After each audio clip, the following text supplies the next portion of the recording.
Hey, so tonight we're going to talk about something pretty wild. What it would be like if you just woke up one morning in a Victorian home surrounded by all those hidden dangers they had no idea about. I mean, you think your place has issues? Wait till you hear what was lurking in those fancy Victorian houses. Oh, and if you're enjoying these stories, I'd really appreciate a like or subscribe. Super curious where you're all listening from, so drop a comment with your location and what time it is there. Always blows my mind how people are falling asleep to this all over the world. All right, find that cozy spot, take a nice slow breath, and just let your body sink into whatever you're lying on. We're heading back to 1870s England, and trust me, you're going to be real grateful for that mattress by the time we're done. So, congratulations, you just woke up in a Victorian bedroom.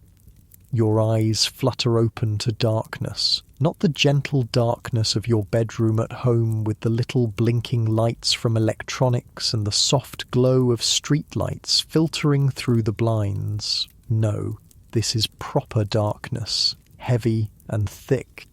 The mattress beneath you isn't the memory foam you're used to. It's lumpy horsehair stuffed into ticking fabric. The springs, literal metal springs, poke at your back in odd places. You shift a little, trying to get comfortable. That distinctive crinkle and rustle isn't your sheets. It's straw. The Victorians often put straw in their mattresses for extra cushioning. Not exactly memory foam, is it? The air feels different, heavier somehow. There's a smell you can't quite place. Not exactly unpleasant, but unfamiliar. Wood smoke, coal dust, something musty and old. Beeswax candles, linseed oil from furniture polish. Your breath makes little clouds in the frigid morning air. Even the wealthy Victorian homes were freezing in the morning. No central heating here, just fireplaces, and none of them are lit yet. And that's when you hear it. Footsteps, light but purposeful, coming up what sounds like wooden stairs. The soft glow of a candle appears under the door. The door creaks open. A young woman in a plain black dress with a white apron stands there, candle in hand. The housemaid, come to light your fire before you get up. It's how all proper Victorian days begin if you're fortunate enough to be middle or upper class.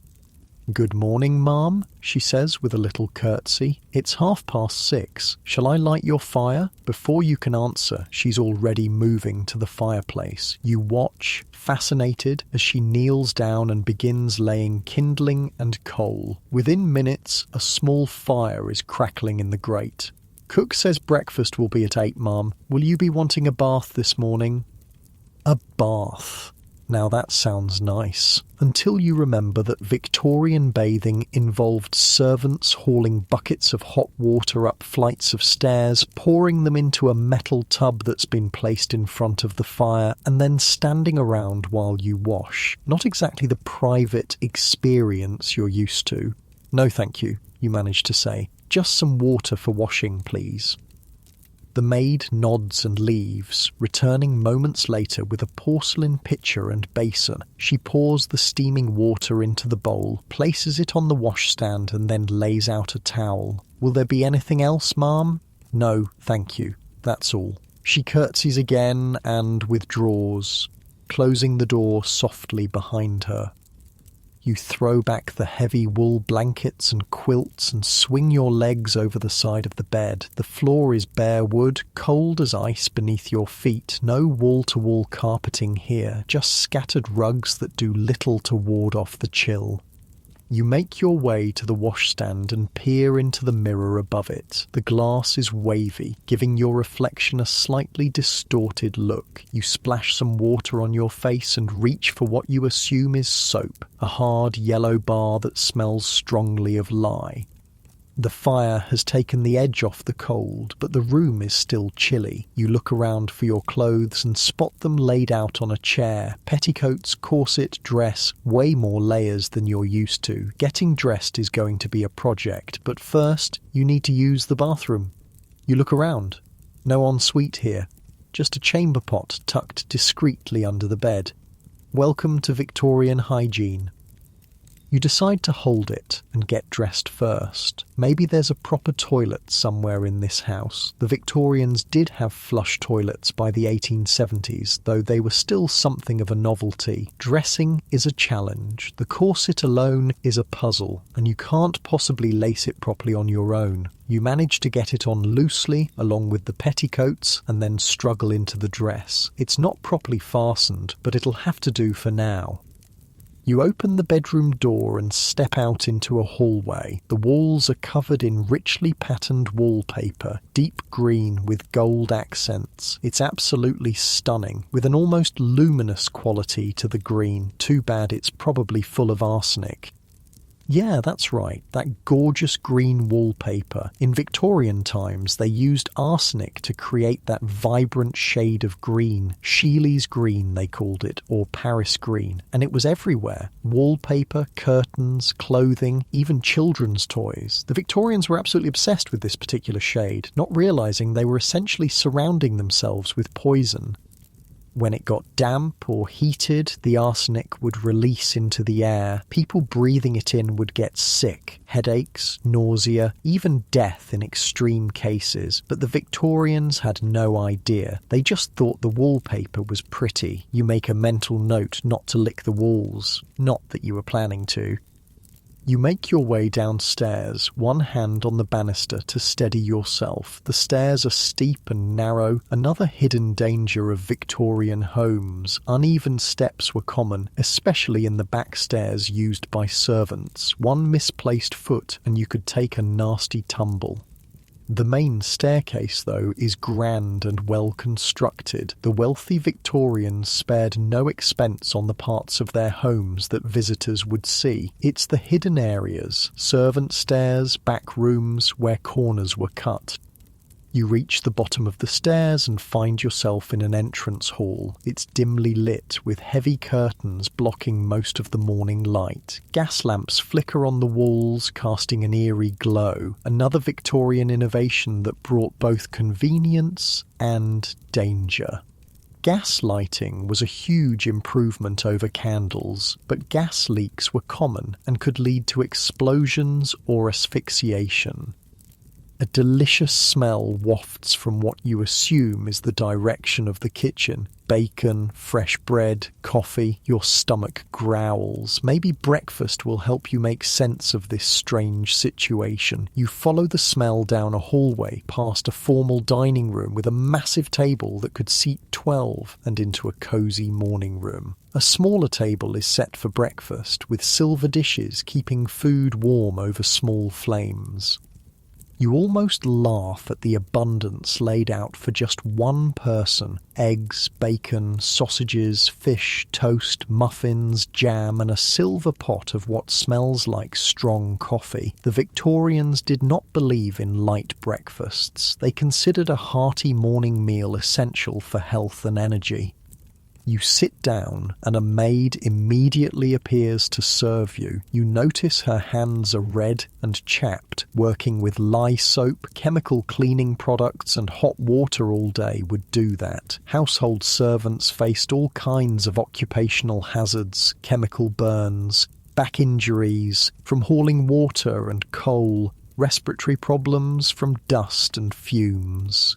"Would you like tea or coffee, ma'am?" she asks. "Coffee, please," you reply, watching as she pours a dark liquid into your cup.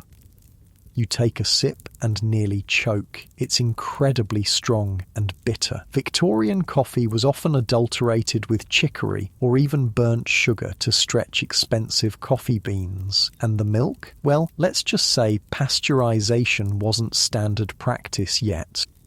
Speaking of milk, that's another hidden killer of the Victorian home. Milk was often purified with borax, an alkali that neutralised the taste of spoiled milk but did nothing to kill the bacteria that might be lurking in it. Thousands of children died from drinking contaminated milk. In the Victorian era, you decide to skip the milk and drink your coffee black.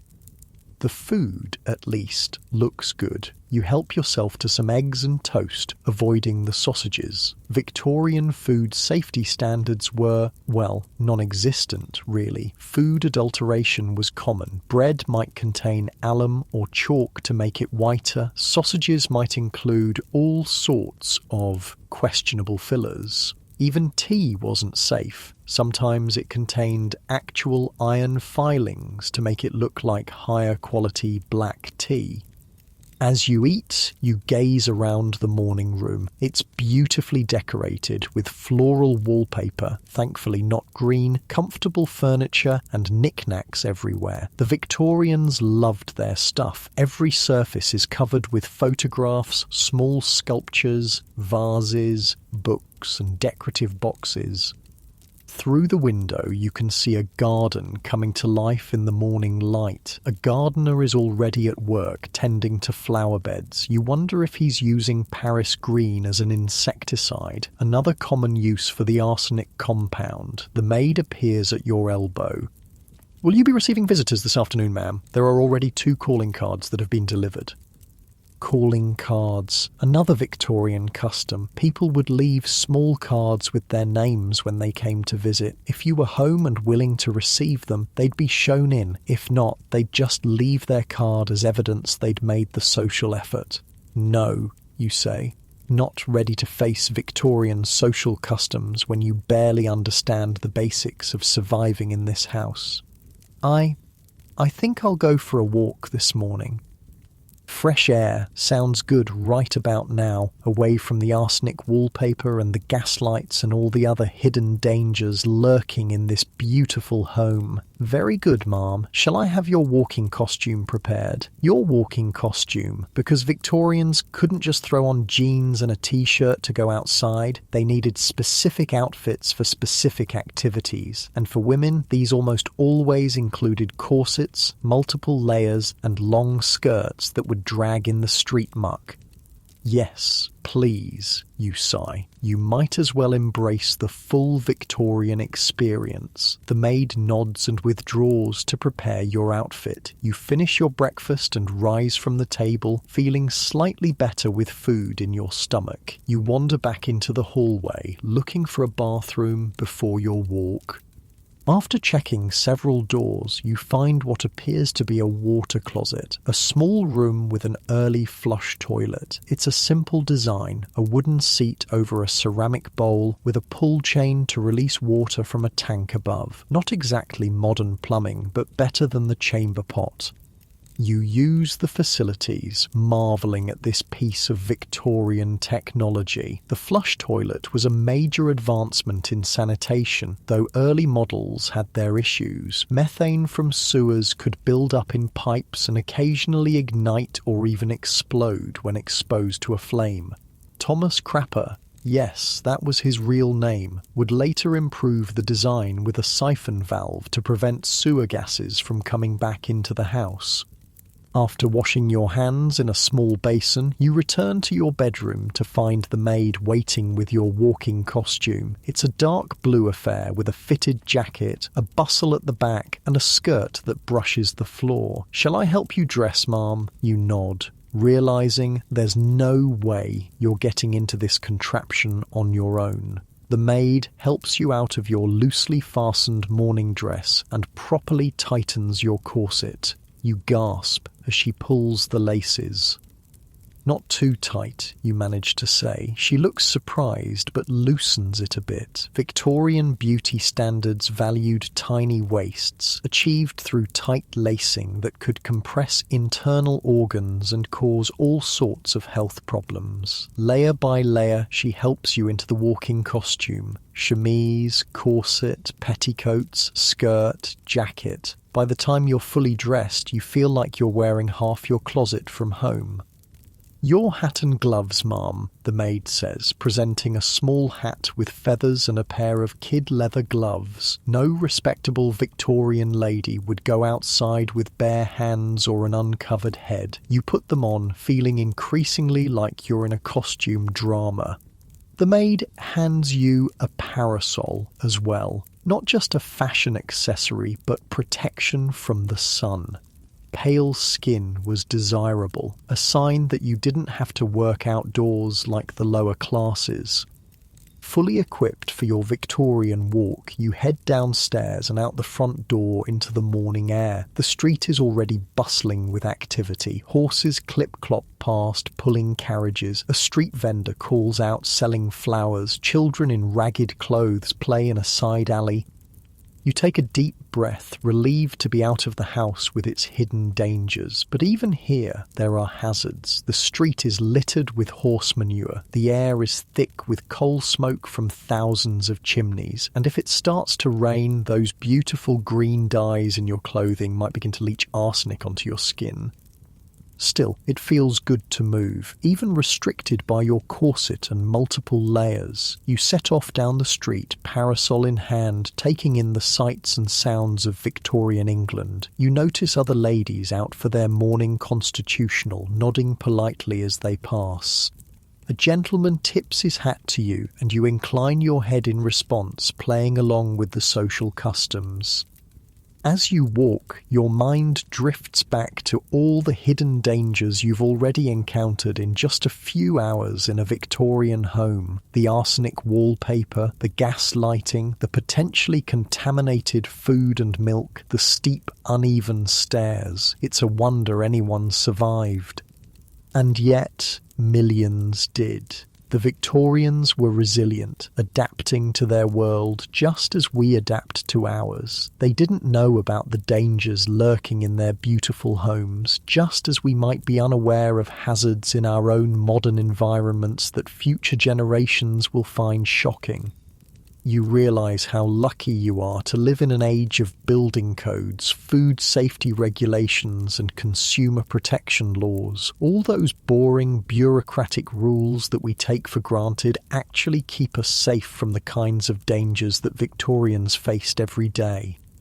Your muscles are starting to feel a bit tight from the corset, and you decide to head back to the house. You've had enough Victorian adventure for one morning. You turn around, watching your step carefully on the uneven cobblestones. Your heavy skirts swish around your ankles as you walk, and you find yourself settling into a rhythm, becoming more comfortable in this strange attire. The grand house comes back into view, its facade impressive with tall windows and ornate detailing. Despite knowing about the hidden killers within, you can't help but admire its beauty. The Victorians certainly knew how to build things to last. As you approach the front steps, you notice something you missed earlier. The boot scraper by the door, an essential tool in an era of muddy, manure-filled streets. You carefully clean your boots before entering, one small concession to Victorian propriety. The house feels warmer now that the day has progressed. Fires burn in several rooms, taking the chill from the air. You make your way to what appears to be a drawing room and sink into a plush armchair, grateful to be off your feet. A soft sigh escapes as you settle deeper into the chair. Your muscles gradually relax, the stiffness from the corset becoming less noticeable as you find a comfortable position. The room is quiet, except for the gentle ticking of a clock on the mantelpiece and the occasional crackle from the fireplace. Your breathing naturally slows, finding a peaceful rhythm while you gaze around the elegantly appointed room with its heavy drapes and ornate furniture. The warmth of the drawing room makes your eyelids heavy, but a soft knock at the door interrupts your moment of peace. The maid enters with a silver tray. "Your mail, ma'am," she says, placing several envelopes and a newspaper on the small table beside you. "And cook would like to know your preferences for dinner this evening." You blink, trying to imagine what a proper Victorian dinner might include. "Whatever cook recommends will be fine," you reply, taking the safe option.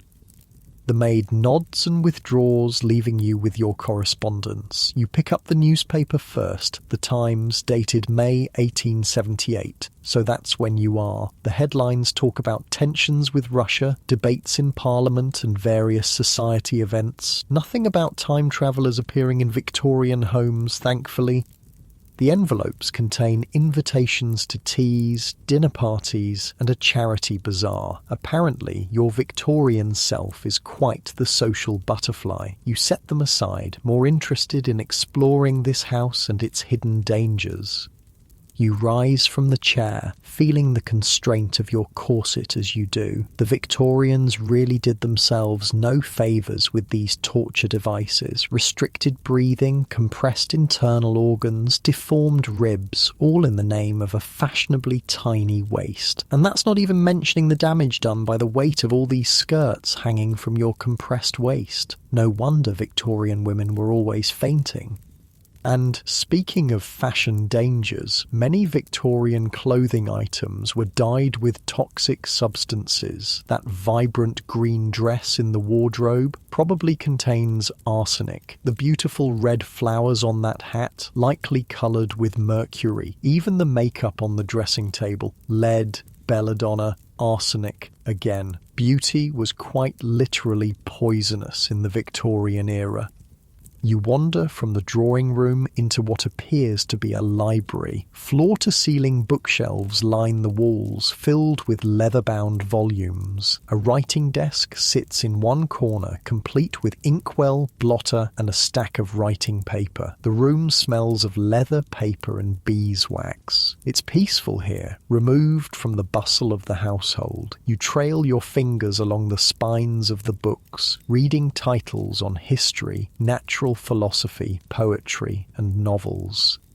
A large globe stands in one corner, showing the vast British Empire in pink. Next to it, a glass case contains various curiosities, shells, fossils, a stuffed exotic bird with brilliant plumage.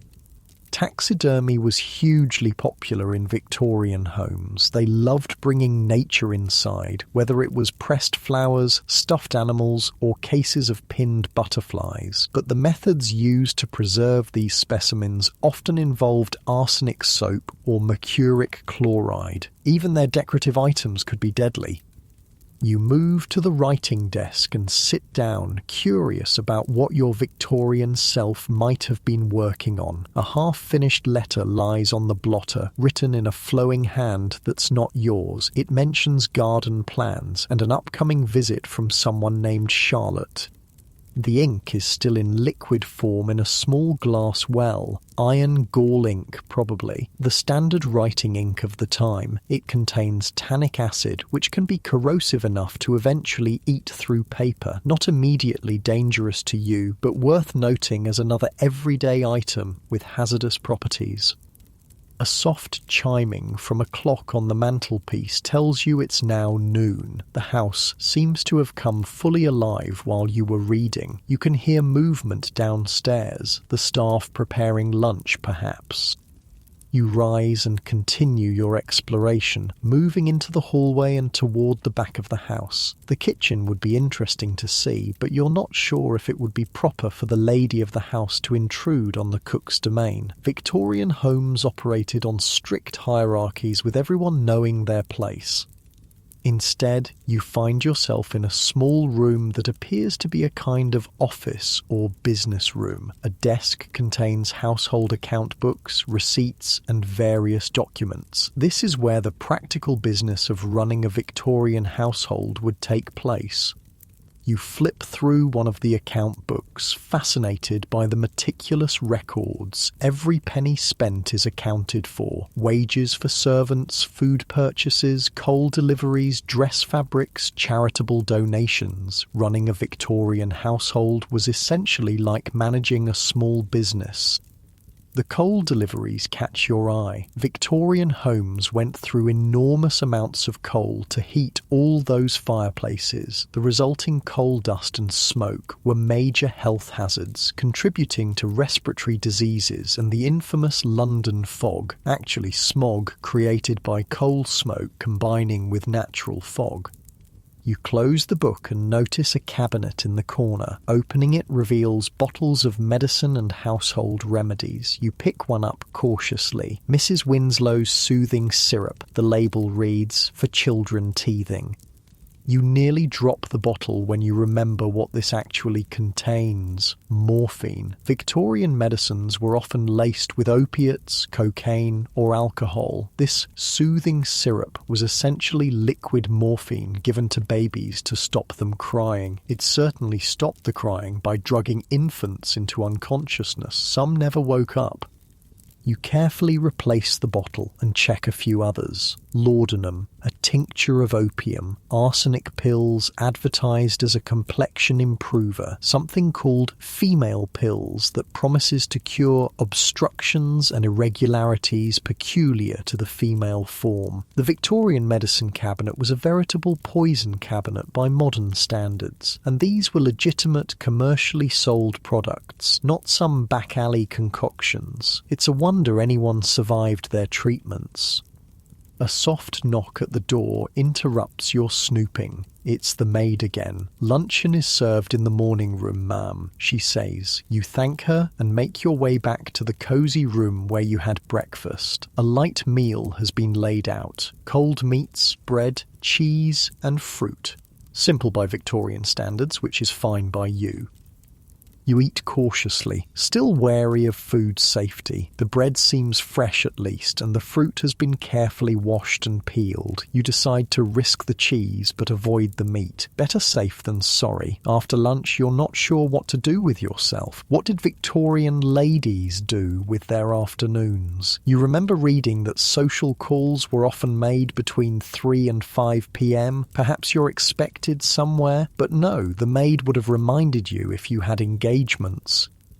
You decide to explore upstairs, curious about the rest of the house. The staircase creaks slightly under your weight as you ascend. Victorian construction was generally solid, but not perfect. At least this main staircase is well built, unlike the narrow, steep servant stairs that cause countless accidents.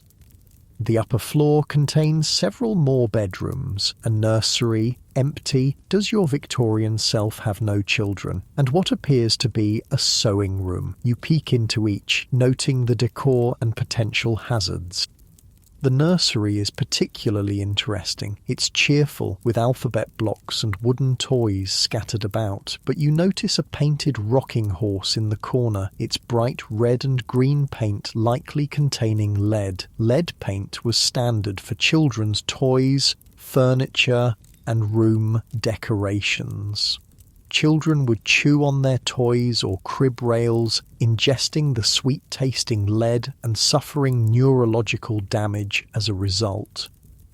Next to the rocking horse sits a beautiful doll with a porcelain head and fabric body. Its rosy cheeks are probably painted with lead or mercury-based pigments. Even the fabric might be dyed with toxic chemicals. You leave the nursery feeling a new appreciation for modern toy safety regulations. The sewing room contains a table with a hand-cranked Singer sewing machine, a relatively new innovation for home use in this period. Beside it are baskets of fabric, spools of thread, and various sewing notions. You run your hand over a piece of emerald green fabric, then jerk it away, remembering the arsenic dyes. Better not to touch anything too colourful. A dressmaker's dummy stands in the corner, its waist impossibly small. You measure it with your hands and guess it's about 18 inches around. Your Victorian self must be dedicated to tight lacing. The window in this room provides a good view of the back garden. It's a formal affair, with geometric beds, gravel paths, and a small fountain. A gardener is at work, spraying something on the rose bushes, probably a pesticide, and in this era, that likely means more arsenic. Paris green was commonly used as an insecticide, contaminating soil and potentially the groundwater. You turn away from the window, feeling slightly overwhelmed by all these hidden dangers. Every room, every object seems to harbour some potential harm. How did the Victorians survive? But they did survive, you remind yourself. They were resilient, adaptable, and largely unaware of the risks they lived with. Just as we probably live with hazards that future generations will find shocking. You make your way back downstairs, careful on the steps. Your heavy skirts make navigation tricky, and you have to hold the banister and lift your hem slightly to see your feet. One misstep on these stairs could mean a broken neck. No wonder so many Victorian novels include dramatic falls. Back in the drawing room, you notice it's grown darker outside. The short winter day is already fading to dusk. A maid enters silently and begins lighting the gas lamps, turning small keys to release the gas, then using a long match to light each one. You watch nervously, aware of how easily gas could leak from these fixtures. Carbon monoxide poisoning was a silent killer in Victorian homes, causing headaches, confusion, and eventually death. People would go to bed feeling slightly unwell and never wake up, killed by odourless gas seeping from faulty fixtures while they slept. The room grows brighter as each lamp is lit, casting a warm glow that makes the rich colours of the furnishings more vibrant. It's beautiful, you have to admit, despite the dangers. "Will you be changing for dinner, ma'am?" the maid asks. You'd forgotten about that Victorian custom. Changing into formal clothes for the evening meal, even if dining alone at home. The prospect of getting out of this walking costume and into something else, only to change again for bed later, seems exhausting. Yes, I suppose so. You sigh. You follow the maid upstairs to your bedroom, where she helps you out of your walking costume and into an evening dress, midnight blue silk with black lace trim. It's gorgeous, but just as restrictive as your day clothes. The dress has a modest bustle at the back, supporting the elaborate draping of the skirt. Bustles were a strange Victorian fashion invention, essentially a framework worn under the skirt to create a pronounced posterior silhouette. They made sitting awkward at best, and at worst could collapse embarrassingly, or even catch fire if a lady backed too close to a fireplace. Properly attired for dinner, you make your way back downstairs. The dining room is now set for one, with crystal, silver, and fine china laid out with mathematical precision. Multiple forks, spoons, and knives flank each side of the plate. Victorian dining etiquette was complex, with specific utensils for every conceivable food item. A footman stands ready to serve you, his expression carefully neutral. You sit down and he places a napkin in your lap before serving the first course, a clear soup in a delicate china bowl. You eat carefully, conscious of being watched and judged on your table manners. Each course is small but exquisitely prepared. Soup, fish, meat, game, vegetables, pudding, cheese, fruit. It's excessive for one person, and you can only manage a few bites of each offering.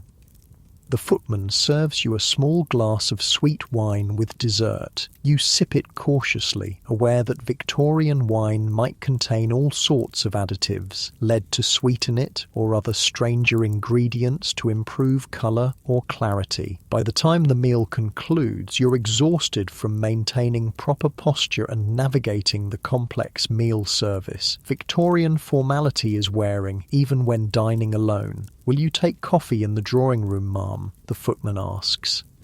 "Yes, thank you," you reply, rising from the table. Back in the drawing room, you sink into an armchair near the fire. The day has grown cold as night falls, and the warmth is welcome. You notice a decanter of brandy on a side table and briefly consider a nightcap, but decide against it. Victorian spirits were often adulterated with all sorts of harmful substances to increase profits. A maid brings coffee on a silver tray, setting it on a table within your reach before withdrawing silently. The coffee is strong and bitter, but the warmth is comforting. You gaze into the fire, contemplating everything you've learned about the hidden dangers of Victorian life. It's been less than a day and you've already identified dozens of potential hazards, from arsenic wallpaper to lead paint, from gas lighting to toxic medicines, from dangerous staircases to contaminated food. And yet, there's a certain charm to this world as well. The attention to detail in craftsmanship, the formality that lends significance to daily activities, the clear boundaries and expectations. It's alien to your modern sensibilities, but you can see why people of this era found comfort in their ordered existence. The clock chimes 8. Still early by your standards, but in Victorian times, especially during winter, people often retired early to conserve expensive candles and lamp oil. You finish your coffee and stand, stretching discreetly within the confines of your corset. Your back aches from the unfamiliar posture constraints, and you long to be free of all these layers. The house has grown quiet. You can hear the servants moving about downstairs, finishing their evening duties. Soon they'll bank the fires for the night and retire to their own quarters, typically located on the top floor or in the basement. You make your way upstairs to your bedroom, holding your skirts carefully to avoid tripping. The gas lamps in the hallway have been turned down to a soft glow, just enough to see by. Your bedroom feels welcoming now, the fire still burning cheerfully in the grate. The maid has turned down the bed, laying out a nightgown on the coverlet. You reach behind you, trying to unfasten your dress, but the buttons are impossible to reach. You'll need help undressing, just as you needed help dressing. Victorian women of means were not expected to be able to dress themselves, another aspect of their dependency.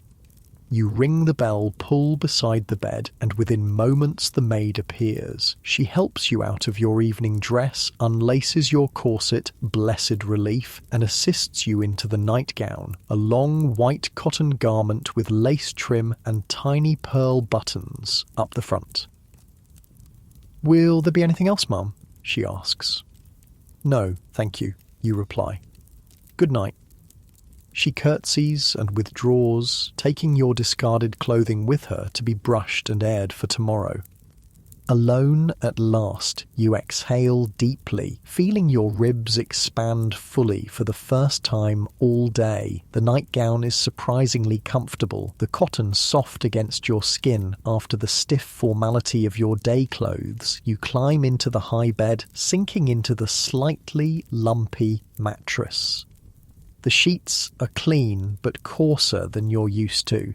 The pillows are filled with feathers that poke through the fabric occasionally. The fire has burned low, casting a gentle, flickering light across the room. No electric light switch by the bed here. Once the fire dies, you'll be in darkness until morning. You settle deeper into the bed, pulling the heavy quilts up around you. Despite all the hidden dangers you've discovered, you feel strangely at peace. Your body relaxes into the unfamiliar mattress, finding comfort in its firm support. The soft crackling of the dying fire creates a soothing rhythm that matches your slowing breath. Your muscles gradually release the tension from a day of navigating Victorian life, sinking heavier into the bedding as warmth envelops you. You yawn, stretching slightly under the weight of the quilts, feeling your eyes growing heavier as you watch the shadows dance across the ceiling. A loud bang from somewhere downstairs jolts you awake. Your heart races as you try to orient yourself. The fire has died down to embers, casting just enough light to remind you where you are, still trapped in this Victorian house with all its hidden dangers. You strain your ears, listening for any other sounds. Was it just a settling house, an intruder, or something more sinister? A gas explosion, perhaps?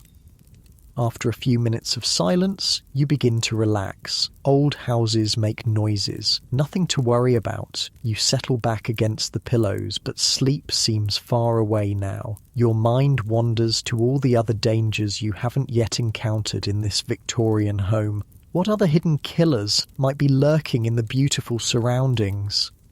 You think about the bathroom. or rather the lack of a proper one. Indoor plumbing was a luxury in Victorian times, and even wealthy homes often had rudimentary systems. The water closet you used earlier was a relatively advanced model for its time, but the sewage system it connected to was likely primitive by modern standards.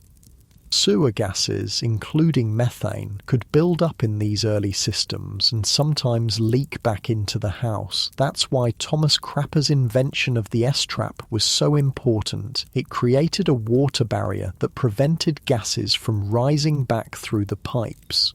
But not all Victorian toilets had this feature yet. And what about the water itself? Victorian water supplies were often contaminated with bacteria from sewage. London's Great Stink of 1858 was a vivid demonstration of how bad things had gotten. The Thames had become an open sewer, and the stench was so unbearable that Parliament had to be suspended. Major cholera outbreaks were common until public health reforms improved water quality. Even in wealthy homes, water might be stored in lead-lined tanks, slowly poisoning the household. You shiver under the blankets, not just from the cooling room, but from the thought of all these invisible threats. The Victorians lived in a world of unseen dangers. Bacteria they couldn't detect, gases they couldn't smell, poisons they didn't recognise. Unable to fall back asleep, you sit up in bed and reach for the candlestick on the bedside table. Matches. Where would matches be? You fumble in the near darkness and find a small box. Carefully, you strike one against the side of the box. The match flares to life with a bright flare and a strong smell of sulphur. You quickly light the candle before the match burns your fingers. Early matches were dangerous things. Before the safety match was invented in 1855, people used lucifer matches that could ignite with the slightest friction. They contained white phosphorus, which caused a horrific occupational disease called phossy jaw in the factory workers who made them. The toxic phosphorus would enter the body through the gums, causing abscesses, bone decay, and eventual disfigurement as the jawbone literally rotted away. Workers' faces would glow in the dark from the phosphorus in their systems. Many died painful deaths, while others committed suicide rather than face the progressive deformity. The candle gives a steady, warm light, much safer than those early matches. You look around the room, seeing it differently in the soft glow. Shadows dance on the wallpaper, bringing the patterns to life. Your nightgown provides little warmth and the fire is nearly out. You consider ringing for a servant to rekindle it, but it seems cruel to wake someone just for your comfort. Instead, you spot a dressing gown laid across a chair and pull it on over your nightclothes. The thick wool instantly provides warmth. You slide your feet into slippers and decide to explore the house by candlelight. It feels adventurous, almost rebellious to wander a Victorian home at night. You open your bedroom door carefully, trying to avoid any creaks that might wake the household. The hallway is dark and silent. You lift your candle higher, watching the shadows retreat from its light. The grand staircase looks different at night, more imposing, almost threatening. You descend slowly, one hand holding the candle, the other clutching the banister. The steps seem steeper in the dim light, and you're acutely aware of how easily you could fall. Household accidents were a leading cause of death in Victorian times, and stairs were particularly dangerous. You reach the bottom safely and pause, considering which way to go. The drawing room holds little interest now. You've already explored it thoroughly. Instead, you turn toward the back of the house, curious about the kitchen and service areas you haven't yet seen. A long corridor leads past the dining room toward what must be the servants' domain. You follow it, your slippers silent on the wooden floor. The house feels larger at night, the shadows concealing its true dimensions. You reach a baize door, the traditional barrier between the family areas and the servants' quarters. It's covered in green fabric to muffle sounds from the kitchen and to create a clear boundary between the two worlds of the Victorian house. You push it open gently and step into a different realm. The air is cooler here, the decor much plainer. No expensive wallpaper or ornate mouldings, just simple painted walls and functional furnishings. A large kitchen opens up before you. By daylight it would be a busy, steamy place full of activity. Now it's quiet and still, but signs of the day's work remain. A large cast iron range dominates one wall, its fire banked for the night but still radiating some heat. Copper pots hang from a rack, gleaming dully in your candlelight. A massive wooden table occupies the centre of the room, its surface scarred from years of food preparation. You set your candle on the table and look around with interest. The kitchen was the heart of the Victorian home, but it was also one of the most dangerous rooms. Burns and scalds were common injuries for cooks and kitchen maids who worked with open flames and boiling liquids all day. The heavy cast-iron pots could cause serious injuries if dropped. Even the range itself was hazardous. Its coal fire required constant attention, and the smoke and fumes contributed to respiratory problems. A movement in the corner catches your eye and you freeze. A small dark shape scurries across the floor, a mouse heading for cover. Victorian kitchens, with their stores of food and warmth, were havens for rodents despite the best efforts of servants and cats. Speaking of cats, you hear a soft meow and turn to see a tabby watching you from atop a large cupboard. The kitchen cat, kept not as a pet but as a working animal to control the mouse population, it regards you with amber eyes, seemingly unbothered by your intrusion into its domain. Next to the kitchen is a scullery, a separate room for the messy work of washing dishes and scouring pots. A large stone sink stands under a window, with a hand pump for drawing water. No hot and cold taps here. Water would be heated on the range and carried to the sink in kettles and buckets. The work was back-breaking, especially for the scullery maid, typically the youngest, lowest-ranking servant who spent hours each day scrubbing and cleaning in cold, damp conditions. Her hands would be red and chapped from lye soap and constant immersion in water. Chilblains were common in winter, painful inflammation of the small blood vessels caused by repeated exposure to cold, followed by warming. You leave the scullery and continue exploring. A door leads to a small pantry, its shelves lined with foodstuffs, flour, sugar, dried beans, and preserves in glass jars. You lift your candle to examine the labels, curious about Victorian food storage. One jar contains pickled vegetables, a common preservation method before refrigeration, but the metal lid gives you pause. It's likely sealed with lead solder, which could leach into the food and cause chronic lead poisoning. The symptoms, fatigue, irritability, abdominal pain, would often go unrecognised or be attributed to other causes. Another shelf holds bottles of sauce and condiments, including the popular Worcestershire sauce. The original recipe contained anchovies fermented in brine, creating the distinctive savoury flavour that Victorians loved. But without modern refrigeration and preservatives, these condiments could harbour dangerous bacteria, especially once opened. You back out of the pantry, suddenly less interested in Victorian cuisine. Your candle is burning low, and you should return upstairs before you're discovered wandering where the lady of the house has no business being. As you turn to leave, another door catches your attention probably leading to the cellar. Victorian cellars were multi-purpose spaces used for storing coal, wine, and preserved foods. They were often damp, poorly ventilated, and breeding grounds for mould and fungi.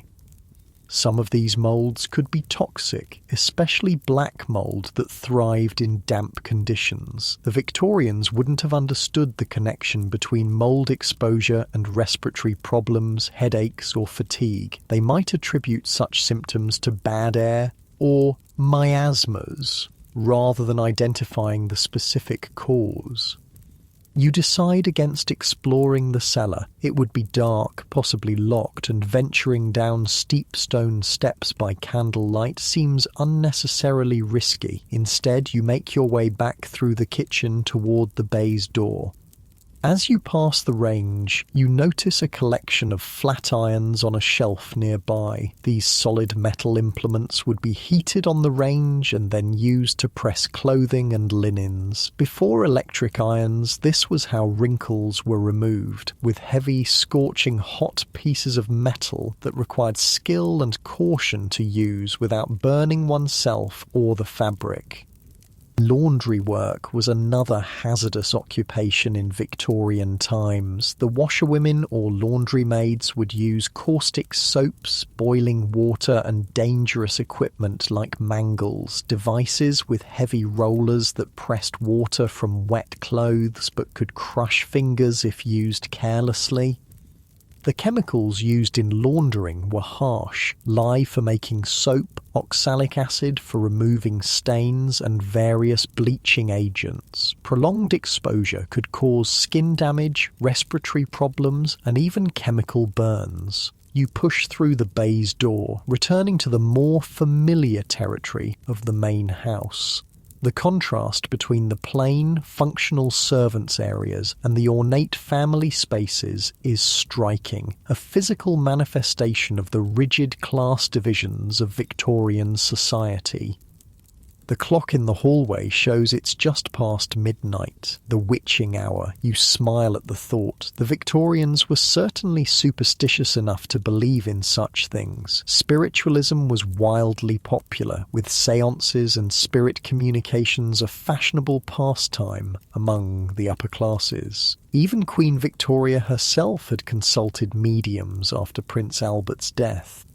You make your way back to the grand staircase and begin to climb, your candle casting strange, elongated shadows on the walls. The house creaks and settles around you, the sounds more noticeable in the night's silence. Halfway up, you pause to catch your breath. The dressing gown is warm but heavy, and the Victorian diet and lifestyle weren't exactly conducive to cardiovascular fitness. Tight corsets, restricted breathing, rich foods taxed the digestive system, and ladies were discouraged from anything resembling vigorous exercise.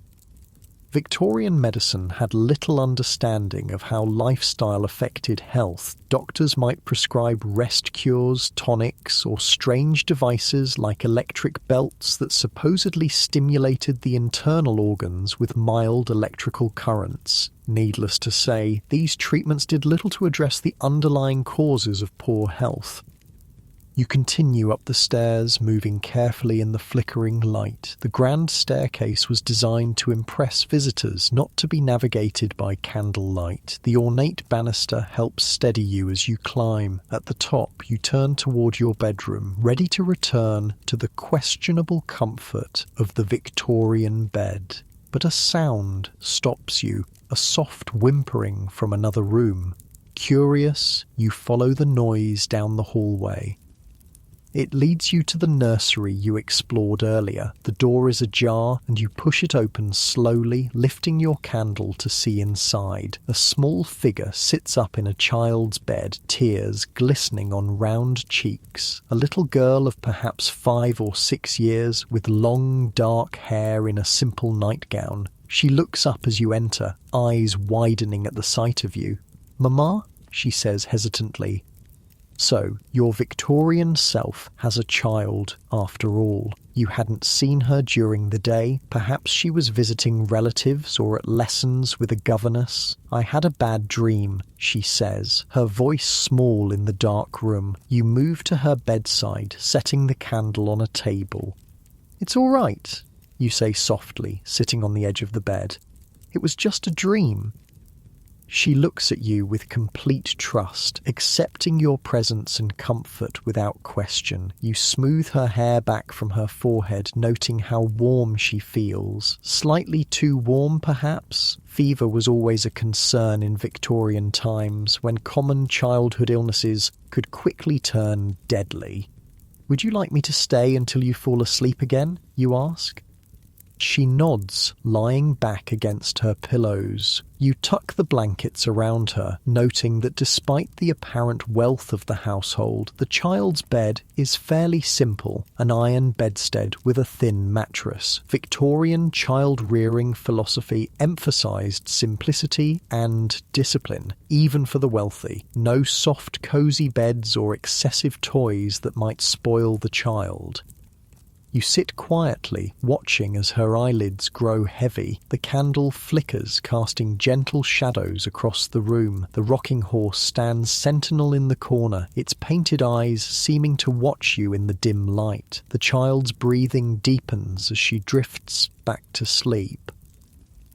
You remain a few minutes longer, studying her face. She looks peaceful now, untroubled by bad dreams or thoughts of the many dangers surrounding her in this beautiful, treacherous Victorian home.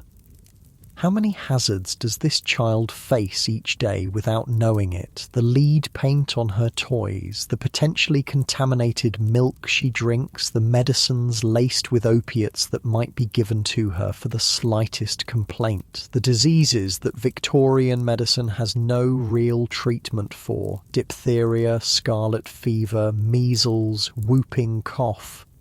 Child mortality was heartbreakingly high in Victorian times. Even in wealthy families like this one, children died from diseases and accidents that would be preventable today. Parents lived with the constant fear of losing their little ones, which perhaps explains some of the emotional distance that seems strange to modern sensibilities. The child stirs slightly in her sleep, her small hand finding yours in the darkness. You hold it gently, feeling a surge of protectiveness toward this unknown child who believes you're her mother. Her hand is soft and warm in yours, her pulse beating steadily beneath paper-thin skin. You sit there for a long time, just holding her hand and listening to her breathe. The candle burns lower, its light growing dimmer. Your own eyelids feel heavy, your body settling into a comfortable stillness as you watch over the sleeping child. Your breathing naturally slows to match hers, deep and rhythmic in the quiet room. The tension in your shoulders melts away as you find a more comfortable position on the edge of the bed, still holding that tiny hand in yours. A gentle hand on your shoulder wakes you. You open your eyes, momentarily confused. You're still sitting on the edge of the child's bed, but your candle has burned out. A different light source illuminates the room, a lamp held by a woman in a simple dark dress. "Ma'am," she whispers, "you fell asleep in the nursery?" It takes you a moment to place her, the night nurse, responsible for the children during the night hours. In wealthy Victorian households, childcare was often delegated to a hierarchy of servants, nannies, nursery maids, and night nurses. "Miss Charlotte had a bad dream," you explain softly, carefully extracting your hand from the sleeping child's grasp. The nurse nods, setting her lamp down. "She often does, ma'am. I'll stay with her now." You rise stiffly from the bed, your back aching from the awkward position. The nurse watches you with a carefully neutral expression, but you can sense her curiosity. It was unusual for a Victorian mother of your apparent social standing to personally comfort a child at night. That was what servants were for. You make your way back to your own bedroom, navigating the dark hallway by memory and the faint glow of moonlight through occasional windows. Your candle is long gone, and you have no matches to light another. The house is utterly silent now, the only sound your soft footsteps on the carpet runner. You reach your bedroom and slip inside, grateful to find the embers in the fireplace still providing a faint red glow to see by. The bed looks inviting after your uncomfortable doze in the nursery. You shed the heavy dressing gown and climb under the covers, sinking into the mattress with a sigh of relief. As you lie there, waiting for sleep to reclaim you, your mind drifts back to the child. Charlotte. What kind of life would she have in this beautiful, dangerous Victorian world? What expectations and limitations would shape her future?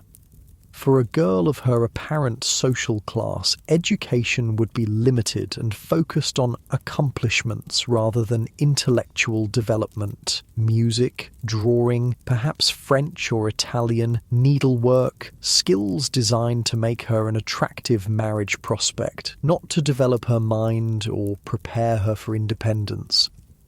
Her world would grow increasingly constrained as she matured. The relative freedom of childhood would give way to the rigid expectations of Victorian girlhood and womanhood. Her body would be disciplined with corsets and restrictive clothing. Her behaviour would be policed according to strict social codes. And her health would face numerous threats beyond the everyday dangers of the Victorian home. Puberty would bring the additional hazard of childbearing in an era before antibiotics or safe caesarean sections. Maternal mortality was high, even among the wealthy. Women died from hemorrhage, infection, and eclampsia, conditions that are treatable today but were often fatal in Victorian times. You turn onto your side, pulling the blankets higher against the chill. The fire has almost died now, leaving the room in near darkness. Your thoughts continue to circle, unable to settle. Even if Charlotte survived to adulthood and the potential dangers of childbirth, she would face other health risks unique to Victorian women. The fashionable tight lacing of corsets could cause internal organ damage and breathing difficulties. The heavy skirts dragging on polluted streets would bring filth into the home. The restrictive clothing would discourage exercise and contribute to poor overall health. And then there were the psychological constraints. Victorian women of the middle and upper classes were confined to a separate sphere, the domestic realm. They were considered morally superior but intellectually inferior to men, too delicate for education or professional ambitions, yet somehow strong enough for the demands of running a household and bearing numerous children.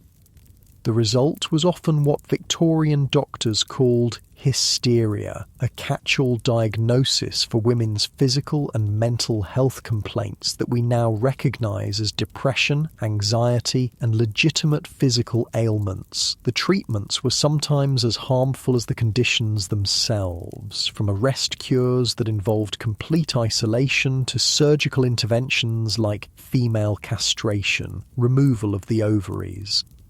You shiver, not entirely from the cold. The past was indeed a foreign country, with different values, different knowledge, and different dangers. For all the aesthetic appeal of Victorian design and the romanticised vision of Victorian family life, the reality was far harsher than most modern people realise. Your thoughts are interrupted by a strange smell, something acrid and chemical. You sit up, suddenly alert. Fire was a constant danger in Victorian homes, with their open flames, gas lighting, and lack of fire safety standards. You sniff again, trying to identify the odour. It's not quite smoke, but something equally concerning. Could it be gas? A leaking gas pipe would fill a room with odourless, deadly carbon monoxide, but the gas itself often had additives that gave it a distinctive smell. You climb out of bed, heart racing, and follow your nose. The smell seems to be coming from the hallway. You open your door cautiously and peer out. A faint light comes from the end of the corridor. Someone is awake in another room. You wrap your dressing gown around you again and move toward the light, still trying to identify the troubling smell. It leads you to a small room you hadn't noticed before, a private bathroom, more advanced than you would have expected for this period. Inside, a man stands at a sink, mixing something in a glass vessel. He's middle-aged with a beard and dressing gown, concentrating intently on his task. He looks up, startled at your appearance. "My dear, you should be asleep," he says. "Your Victorian husband, you presume." He seems unalarmed by the chemical smell that brought you here. "What are you doing?" you ask, eyeing the array of bottles and powders on the countertop. "Just mixing my sleeping draught," he explains. "The doctor says it's perfectly safe, but the smell is rather unpleasant, I know." You step closer, examining the ingredients with growing concern. You recognize laudanum, a tincture of opium, and what appears to be chloral hydrate, an early sedative. Both were commonly prescribed by Victorian doctors for insomnia, anxiety, and a host of other complaints, real or imagined. Both were also potentially addictive and dangerous, especially in combination. Chloral hydrate was nicknamed knockout drops and was one of the first date rape drugs. Mixed with alcohol, it formed a concoction known as a Mickey fin that could render someone unconscious. "Does it help you sleep?" you ask cautiously. He nods, stirring the mixture with a glass rod. "Most effectively, though it does leave one rather groggy in the morning. The price we pay for modern medicine, I suppose." Modern medicine, indeed. You watch as he measures out a dose with a small glass dropper, adds it to a tumbler of water, and drinks it down with a grimace. "Vile stuff," he comments, "but better than lying awake until dawn. You should return to bed, my dear. No sense in both of us suffering from insomnia." You nod, backing out of the bathroom. He follows, turning down the gas lamp and closing the door behind him. The smell lingers in the hallway, but it's already dissipating. "Good night," he says formally, giving you a slight bow before heading toward what you assume is his bedroom. Separate bedrooms were common among the Victorian upper classes, another difference from modern domestic arrangements. You return to your own room, troubled by what you've witnessed. How many Victorians were slowly poisoning themselves with doctor-prescribed chemicals? Laudanum addiction was widespread but rarely acknowledged. Women were particularly vulnerable, often being prescribed opiates for female complaints and then becoming dependent on the drugs.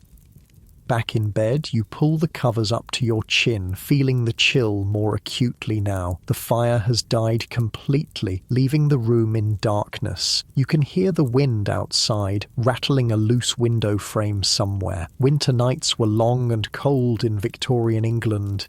Even wealthy homes struggled to maintain comfortable temperatures with only fireplaces for heat. The poor suffered far worse, sometimes burning furniture or even parts of their houses when coal ran out. You think of the servants sleeping in attic rooms far above or basement chambers below. Their quarters would be Spartan at best. Narrow beds, minimal furnishings, perhaps a small fireplace shared among several rooms. They would rise before the family, prepare the house for the day, and work until late evening, all for wages that barely covered their basic needs. The inequality of Victorian society was stark and accepted as natural. The rigid class hierarchy shaped every aspect of life, from housing to education to healthcare. The wealthy might pity the poor, might engage in charity, but few questioned the fundamental structures that created such disparities. You burrow deeper under the blankets, seeking warmth and comfort. Despite all its dangers and injustices, there's something compelling about this Victorian world. The craftsmanship in everyday objects, the attention to beauty in ordinary things, the clear social codes that, while restrictive, provided structure and meaning. But you wouldn't want to live here permanently, not with the arsenic in the wallpaper, the lead in the paint, the opium in the medicine cabinet, and all the other hidden killers lurking in plain sight. Your thoughts drift to your own modern home, with its smoke detectors and carbon monoxide alarms, its child-proof cabinets and lead-free paint. The safety features you take for granted are the result of hard lessons learned, often at tragic cost. The wind rises outside, sending another rattling sound through the house. Old houses are always noisy at night, settling and creaking as temperature changes cause materials to expand and contract. You listen to the sounds of the Victorian night, the wind, the house, the occasional distant noise from the street. No cars, no airplanes, no electronic hums or beeps, just the natural sounds of weather and wood and the occasional clip-clop of a late-night hansom cab passing by. There's a certain peace in that simplicity. For all its dangers, the Victorian world moved at a slower pace, without the constant connectivity and information overload of modern life. You feel yourself growing drowsy again, your mind slowing as sleep approaches. The unfamiliar sounds and smells of the Victorian house have become almost comforting in their strangeness. Tomorrow will bring more discoveries, more hidden dangers to identify, but for now, sleep beckons, drawing you down into its depths. The heavy quilts create a cocoon of warmth around you, and despite the unfamiliar surroundings, your body relaxes into the mattress. Your last conscious thought is of Charlotte, sleeping peacefully in her nursery under the watchful eye of the night nurse. What will her future hold in this beautiful, dangerous Victorian world? Then sleep claims you, carrying you away from these questions into dreams of gas lamps and horse-drawn carriages, of corsets and calling cards, of a world both familiar and utterly foreign. The night deepens around the sleeping house. Gas lamps burn low in the streets outside, casting pools of yellowish light on the cobblestones. A police constable makes his rounds, checking door locks and keeping watch for troublemakers or signs of fire, the twin fears of Victorian urban dwellers. Inside, the household sleeps, the family in their separate bedrooms, the servants in their attic quarters. The kitchen cat prowls for mice, its eyes gleaming in the darkness. The fires have all died down to embers or gone out entirely, allowing the winter chill to creep back into the rooms. By morning, the servants will be up before dawn, rekindling fires, heating water, preparing for another day in this elegant, dangerous Victorian home. The rhythms of the household will resume. Breakfast, morning calls, luncheon, afternoon visits, dinner. The routines that structure Victorian life will unfold again, predictable and proper. But for now, all is still and silent. The hidden killers sleep too, waiting patiently in the wallpaper, the medicine cabinet, the gas fixtures, and 100 other places throughout the house. Dangers the Victorians never suspected, living alongside them day after day. You sleep deeply, untroubled by these thoughts now. Your breathing is slow and regular, your body heavy with exhaustion from navigating this unfamiliar world. Your muscles gradually relax into the mattress, releasing the tension of a day spent in strange surroundings. The weight of the quilts provides a comforting pressure that makes you sink deeper into the bed. A gentle sigh escapes your lips as you shift slightly, finding that perfect position where your body can fully surrender to rest. Morning arrives with a gentle knock at your door. You open your eyes to find the room already bright. The maid has come in and drawn back the heavy curtains, letting in the winter sunlight. She's also rekindled the fire, which now crackles cheerfully in the grate. "Good morning, ma'am," she says, with a curtsy. "It's 7:30. Shall I bring your morning tea?" You nod, still groggy from the deep sleep of the Victorian night. "Yes, thank you." She withdraws, and you push yourself up against the pillows, taking in the room with fresh eyes. In daylight, the Victorian bedroom reveals new details: the fine craftsmanship of the furniture, the subtle patterns in the wallpaper, the small decorative objects arranged on surfaces. Beauty was important to the Victorians, who filled their homes with ornate, handcrafted items.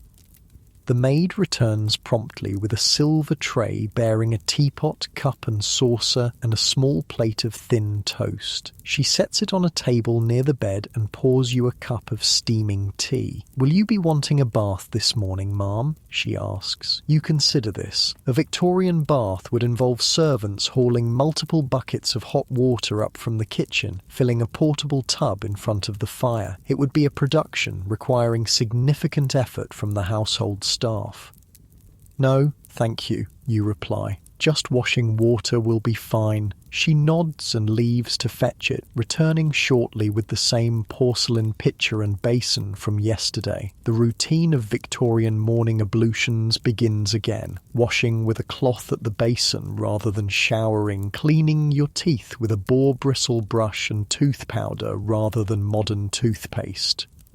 You sip the strong tea between these activities, finding comfort in its warmth and familiar taste. Tea, at least, hasn't changed much since Victorian times, though the lead that might have been in the solder of the teapot is something you prefer not to think about. The toast is dry and plain.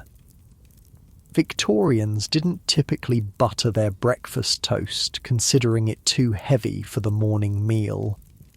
It's a small cultural difference that highlights how even our eating habits have evolved over time. As you finish your simple breakfast, your mind turns to the coming day. What new dangers will you discover in this beautiful, treacherous Victorian home? What other hidden killers might be lurking behind the elegant facade? The maid returns to help you dress. Today you choose a simpler morning dress from the wardrobe, still requiring a corset unfortunately, but with fewer layers and trimmings than yesterday's walking costume. You're starting to understand why Victorian women changed clothes multiple times a day. Each outfit was designed for specific activities and times, and none were particularly comfortable for extended wear. Properly attired for the morning, you make your way downstairs. The house is more active today. You can hear voices from various rooms, footsteps on the stairs, the clatter of dishes from the direction of the kitchen. In the morning room, you find Charlotte having her breakfast, under the supervision of a stern-looking woman in a black dress. The nanny, presumably. The child's face lights up when she sees you. "Good morning, Mamma," she says politely. "Good morning, Charlotte," you reply. Sitting down at the table, the nanny gives you a respectful nod. "Miss Charlotte has finished her lessons for this morning, ma'am. Shall I take her for her walk in the park now, or would you prefer she remain at home?" Before you can answer, a maid enters with a small silver tray bearing a calling card. "Mrs. Henderson has called, ma'am," she announces. "She says it's regarding the charity bazaar next week." The constant interruptions and formalities of Victorian life are beginning to make sense to you now. Each interaction follows prescribed rules. Each activity has its proper time and place. The rigid structure might seem stifling to modern sensibilities, but it provided a framework that made the complexities of Victorian social life navigable. "Please tell Mrs. Henderson I'll be with her shortly," you tell the maid. Then, to the nanny, "Yes, take Charlotte for her walk. The fresh air will do her good." Fresh air was one thing the Victorians got right. Despite not understanding germ theory until late in the period, they intuitively valued ventilation and outdoor activity, particularly for children. Regular walks, regardless of weather, were considered essential for health. The nanny helps Charlotte put on her coat, hat, and gloves. The child looks like a miniature adult in her formal outdoor attire, constrained by layers of clothing and strict behavioural expectations. "Be good for Nanny," you tell her, giving her a quick kiss on the cheek. A moment of maternal affection that seems to surprise both the child and the nanny. Perhaps your Victorian self is not usually so demonstrative.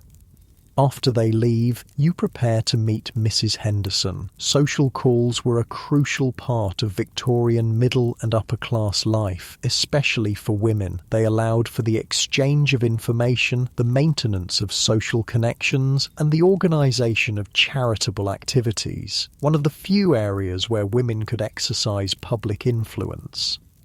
You enter the drawing room to find a plump, middle-aged woman in an elaborate visiting dress waiting for you. She rises as you enter, extending her hand. "My dear Mrs. Wallace," she exclaims, "how well you look today. I've come about the flower arrangements for the bazaar. I know we agreed on chrysanthemums, but Mrs. Pemberton is using those for her stall, and it simply won't do to have duplications." You nod as if this makes perfect sense, though the details of the charity bazaar are a mystery to you. "What do you suggest instead?" you ask, taking a seat across from her. Mrs. Henderson launches into a detailed discussion of seasonal flower availability, cost considerations, and the symbolic meanings of various blooms. The Victorians attached significant symbolism to flowers, using them to communicate messages that couldn't be spoken directly in their constrained social environment.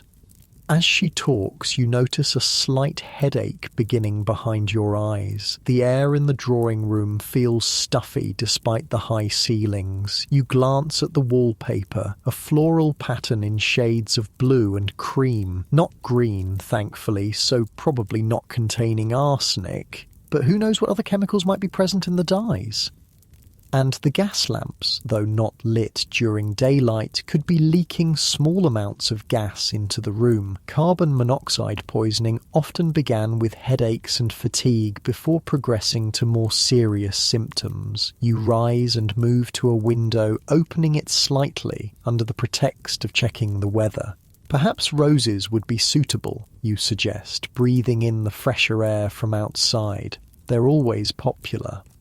Mrs. Henderson nods enthusiastically. White roses would be lovely. They symbolise purity and innocence, most appropriate for a charitable cause, and we could add some ivy for fidelity and friendship.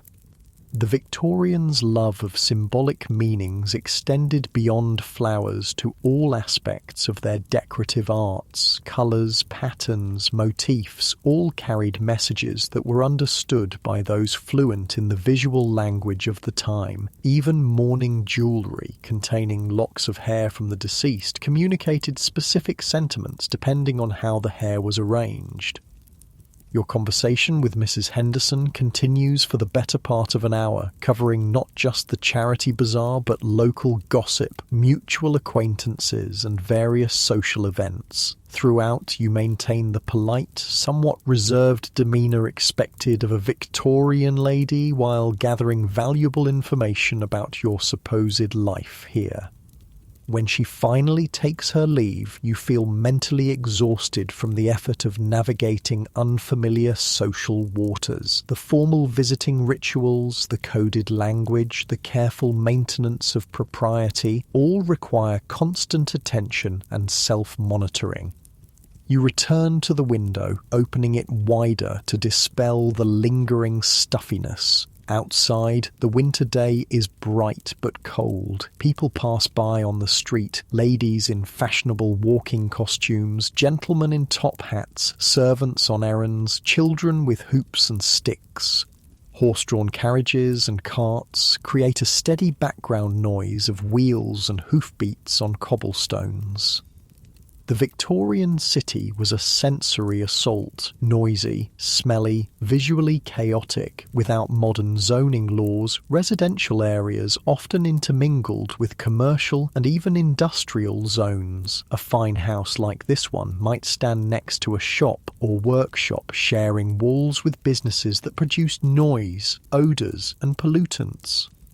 And the streets themselves were hazardous. Horse manure created a persistent public health problem, breeding flies and contaminating food and water. Crossing roads meant navigating through traffic with no signals or crosswalks. Even the air was dangerous, filled with coal smoke and industrial emissions that created the infamous London fog, a toxic miasma that could cause respiratory problems and even death during particularly bad episodes.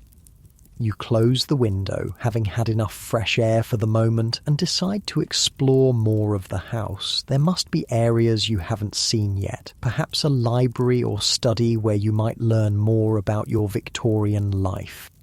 You find what you're looking for down a short corridor, a handsome room lined with bookshelves and dominated by a large desk. This must be your husband's study, the masculine equivalent of your feminine drawing room. Victorian homes often had this gender division of space, with certain rooms considered primarily male or female domains.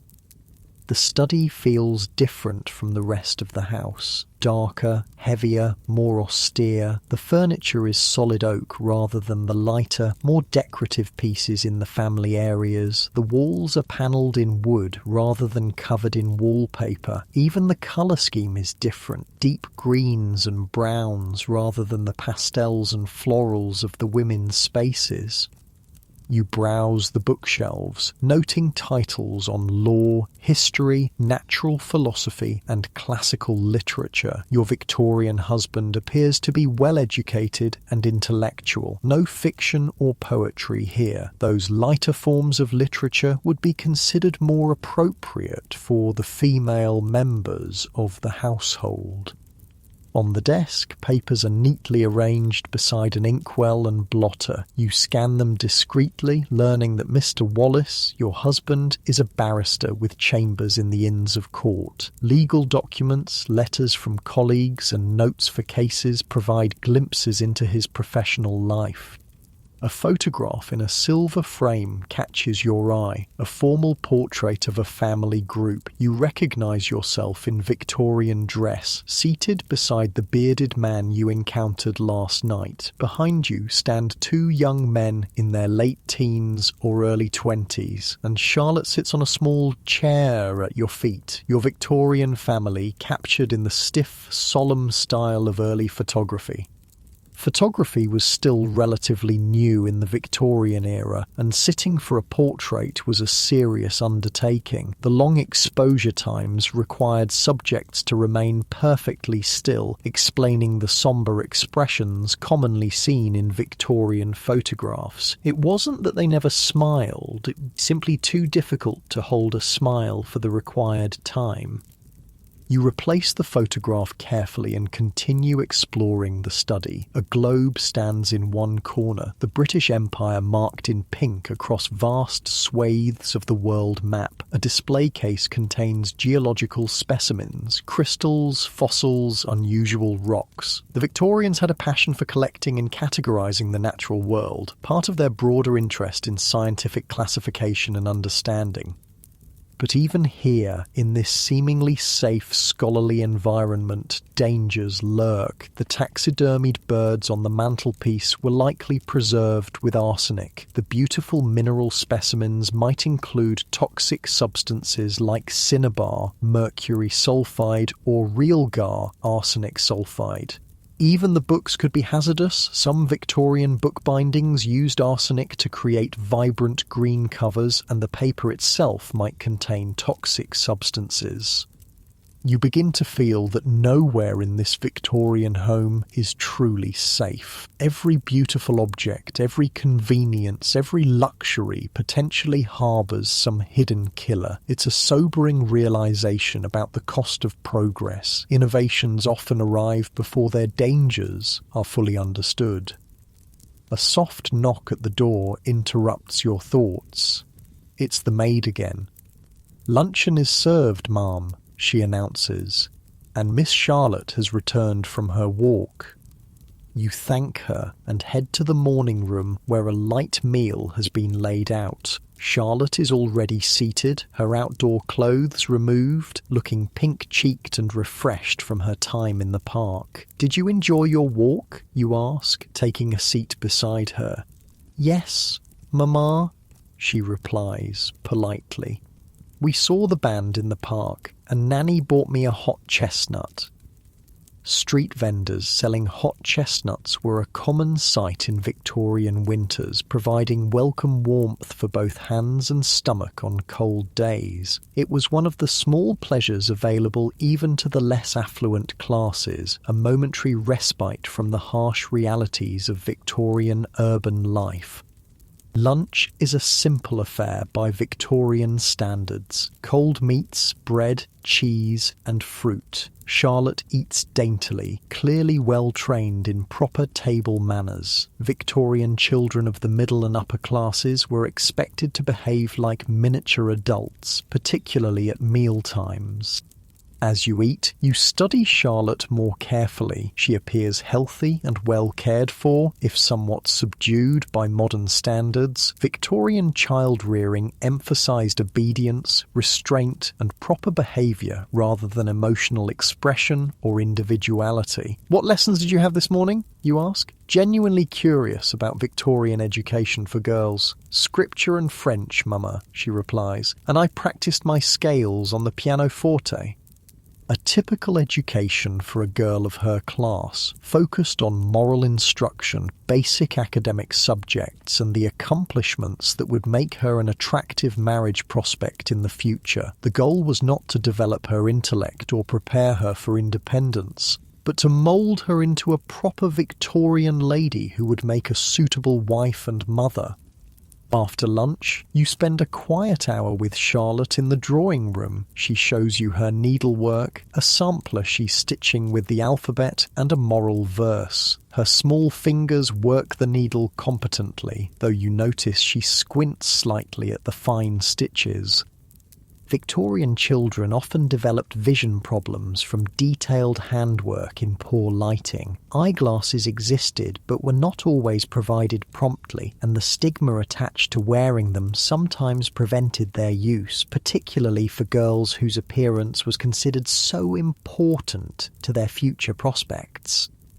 When the nanny returns to take Charlotte for her afternoon lessons, you feel a surprising reluctance to see her go. Despite knowing this is not really your child, you've developed a protective feeling toward her, an awareness of the many threats she faces in this beautiful, dangerous Victorian world. The afternoon stretches before you, empty of obligations until tea time. You decide to write a letter, a quintessentially Victorian activity that filled many leisure hours for women of your class. At the small writing desk in the corner of the drawing room, you find stationery, pens, and ink. The act of writing with a dip pen requires concentration and care. The nib must be filled with just the right amount of ink, applied to the paper at the correct angle and refilled frequently. It's a meditative process, so different from the rapid typing or swiping of the modern world. You address your letter to a fictional friend, using it as an opportunity to record your observations about Victorian life and its hidden dangers. The physical act of writing helps organize your thoughts, creating a record of your strange experience in this other time. As your pen moves across the paper, you become aware of a growing feeling of unreality. The Victorian world around you feels simultaneously more solid and more dreamlike. The weight of your corset, the scratch of the pen nib, the ticking of the mantel clock all seem hyper-real, yet distant. You finish your letter and set it aside to dry. The winter afternoon is already fading to dusk outside the windows. Soon it will be time for tea, then dinner, then another night in this fascinating, frightening Victorian home. But as you rise from the writing desk, a wave of dizziness washes over you. You steady yourself against the furniture, blinking rapidly as the room seems to shimmer around you. Is it coal gas from the lamps, lead from the pipes in your drinking water, arsenic from the wallpaper, or something else entirely? The drawing room blurs and shifts. You close your eyes against the disorientation, and when you open them again, you're no longer standing. You're lying down in darkness, but not in the Victorian bedroom with its lumpy horsehair mattress. This bed feels different, softer, more yielding. Memory floods back. Your own bed, your own room. The 21st century, the Victorian experience was just a vivid dream, a journey through time that existed only in your mind. You lie still, adjusting to this realization. Around you, the familiar shapes of your modern bedroom gradually become visible in the dim light. No gas lamps here, no arsenic wallpaper, no dangerous staircase waiting to trip you in the darkness. Instead, your home contains smoke detectors, carbon monoxide alarms, circuit breakers, child-proof locks, lead-free paint, and countless other safety features that you normally take for granted. Innovations developed over decades, often in response to tragedies caused by the very dangers you experienced in your Victorian dream. You reach out and touch your bedside lamp, clicking it on. Electric light, clean, safe, and available at the touch of a button. No servants required to light it. No risk of fire or gas leaks. No toxic chemicals involved in its operation. The contrast between your modern safety and Victorian peril is striking. We've come so far in protecting ourselves from the hidden killers that once lurked in every home. But your dream has given you a new appreciation for the Victorians themselves. They weren't fools or deliberately reckless. They simply didn't know what we now know. They embraced new technologies and products that improved their lives, unaware of the dangers these innovations sometimes introduced. And they were remarkably resilient, adapting to a world full of hazards we would find intolerable today. Their daily lives required a level of vigilance, physical labour, and acceptance of risk that modern people rarely encounter.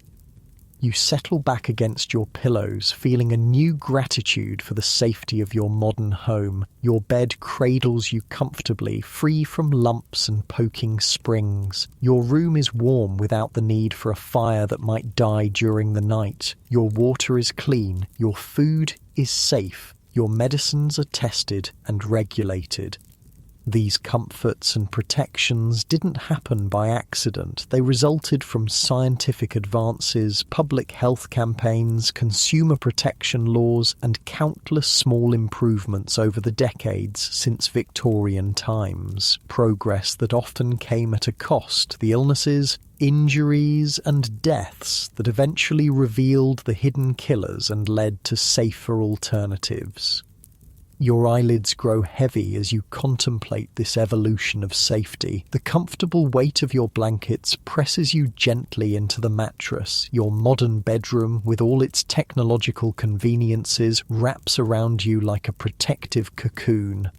You yawn, feeling sleep approaching again, but this time there's no anxiety about what dangers might lurk in the darkness, no worry about gas leaks or arsenic dust or structural hazards, just the peaceful certainty of modern safety standards and building codes. Your breathing slows, becoming deeper and more regular. Your muscles relax one by one, releasing the last tensions of the day. First, your feet and legs grow heavy, then your hips and torso sink deeper into the mattress. Your shoulders drop, your neck relaxes, and your head settles perfectly into the pillow. The quiet hum of your home's heating system creates a soothing white noise in the background, so different from the irregular creaks and ticks of a Victorian house at night. Your breathing falls into rhythm with this gentle sound, slow and steady. your mind drifts, no longer filled with thoughts of hidden killers and Victorian dangers. Instead, peaceful images float through your consciousness. Charlotte's smile, the warmth of the drawing room fire, the beauty of the ornate Victorian furnishings without their dangerous components. Your eyelids flutter and then remain closed, too heavy to lift. Sleep beckons, drawing you down into its depths. But unlike in your Victorian dream, there's no anxiety here, no need to remain vigilant against unseen threats. You can surrender completely to rest, protected by the invisible shield of modern safety standards. As you drift deeper towards sleep, you carry with you a new appreciation for both the beautiful craftsmanship of the Victorian era and the safety innovations that followed it, the best of both worlds, the aesthetic richness of the past and the health protections of the present. Your breathing becomes even slower and deeper. Your body feels wonderfully heavy, sinking into the mattress as if becoming one with it. All remaining tension melts away, leaving only peaceful relaxation. Your mind grows quieter, thoughts becoming fewer and more distant. The border between wakefulness and sleep grows blurry, indistinct. You hover in that delicious in-between state where reality softens and dreams begin to form at the edges of consciousness. And then you cross over, sliding gently into sleep. No Victorian dangers follow you there, only the peaceful knowledge that when you wake, you'll be in your safe modern home, protected from the hidden killers that once lurked in even the most beautiful Victorian houses.